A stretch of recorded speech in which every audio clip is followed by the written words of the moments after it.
talk a little bit about the second book in the series, The Desert Spear. And I think a lot of people were very interested because your main character, Arlen, doesn't actually show up until quite a ways into the novel. And we get some new characters, or at least we get to see further into some of your characters. Can you tell me the decision of why your main protagonist maybe is on the side for a little bit?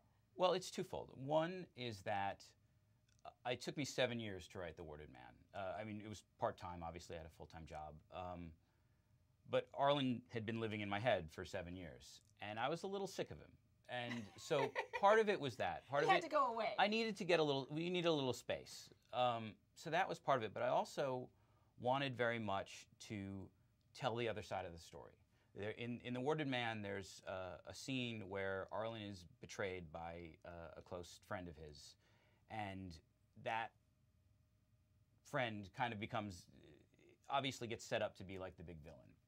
And what I wanted to do was then turn that on its head and say, well, let's follow that guy from the same age that we looked at Arlen, look at his whole life, look at how he got to the point where he was, and see his perspective on that betrayal. Because in his mind, it's not really so much of a betrayal as it was the right thing to do, and he wasn't happy about it. Everyone's the hero in their own story. Exactly, and that's what I wanted to show, and I wanted to show that this person that everybody was thinking was a villain wasn't really a villain, that he in his own way was just as much of a hero as Arlen was, but he was a product of his society and had his own opinions on how to save the world. And that's what, throughout the story, even when he does horrible things, he's doing them with the intent of, I'm trying to save the world and I'm going to do whatever I have to do that, rather than the kind of cookie-cutter evil villain that you see in a lot of stories where like they just get off on being evil, because no one is really like that.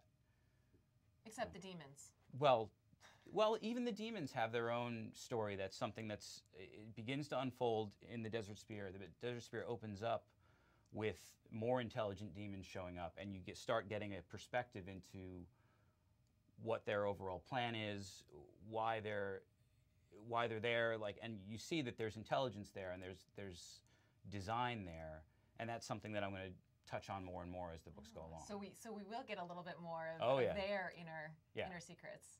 Excellent. Well, I know you're working on the third novel in the series right now. Can you tell me a little bit about it? Sure. The third novel is called The Daylight War, and it mostly will focus on Jardir, who's the main character of the Desert Spear, is attempting to pretty much conquer the known world, to bring everyone under one banner to start a war with the demons. And in his culture, this is something I call the series the Demon Cycle because this is something that's happened before. He's trying to recreate the actions of the great hero of his society who did the exact same thing, conquered everyone and then turned it on the demons and won. So it's called the Daylight War because that's the war that you need to fight to get everyone under one banner. Because at night you got to go back and you got to protect yourself, but during the day that's human time. You can go out and exactly in their society.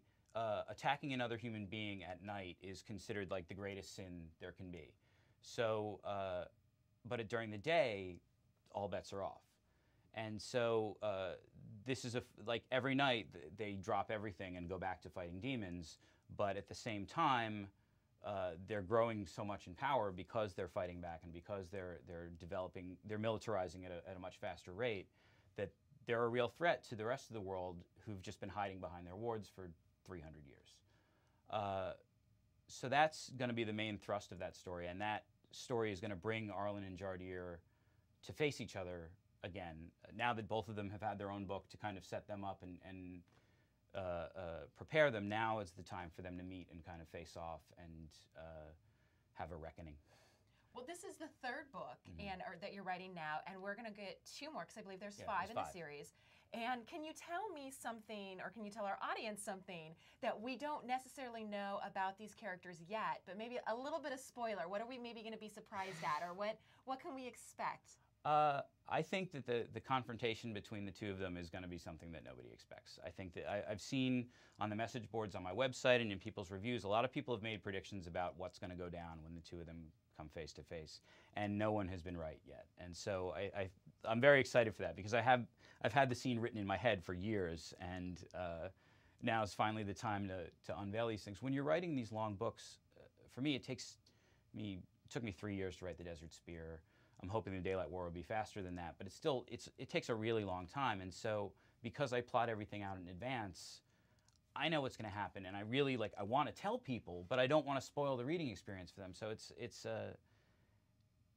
difficult to keep my mouth shut about it because I want to just explain to everyone exactly how the magic system works and exactly what the demon's deal is, and I can't because I don't want that information to get out until people have a chance to enjoy it in the form that I set it up for. I've heard from a lot of your fans. We did a piece on the RT website, and I heard from a lot of the fans, and I think one of the biggest things that they connected with, at least in the emails that I got, was about the wards themselves and how this offers protection. Because if when these demons come up from the ground at night, if the people draw wards, and that's kind of their emblems for keeping the bad away. And I think that it's a really interesting thought because we don't have that. We don't have magic in our world. We don't necessarily have wards, but we have other things. We have religion and prayer, and we have just different superstitions maybe that we'll use to kind of try to keep ourselves safe. Where did this idea of the wards really come from, and how do you implement it in a personal way in your work?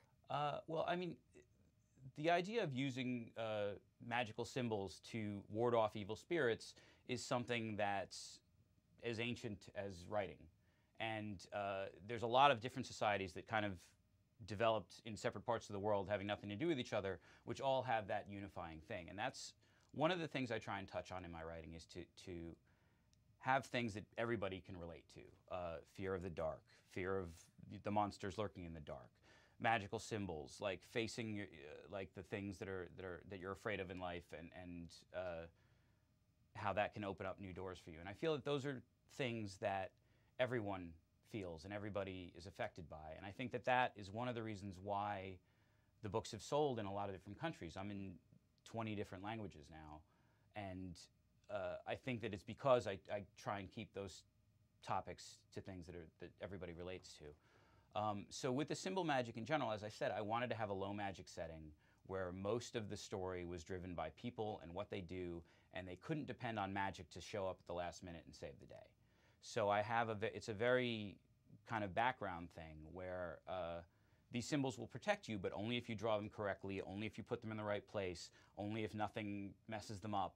And so it's a protection, but it's a very fragile protection. And because people have depended on it, humanity has been slowly shrinking and shrinking and shrinking because that's not enough.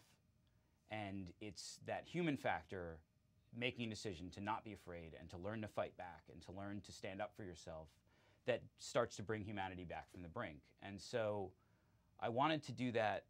I wanted to use magic in a way that enhanced the story rather than took over the story. I think that a lot of authors are tempted to use magic too much, and that it can take over the story and maybe remove some of the human factor that's so important. Well, and a lot of times magic can also be used as you get your character into a really tight spot, and all of a sudden a wizard shows up and then solves the problem for them, and you don't really have any kind of this, well, let's just fix it. It's really the people having to push through and make it happen.